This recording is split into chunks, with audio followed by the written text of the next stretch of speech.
بچگی افسانه بود، چنگ بازی در درونی خانه بود.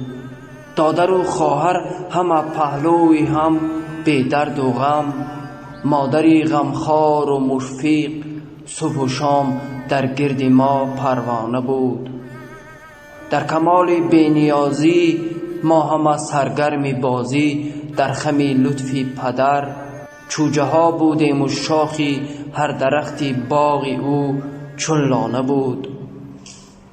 موی ما را چون نسیم باغ ها در صبح و شام، پنجه های نرم مادر شانه بود، عالمی جانانه بود.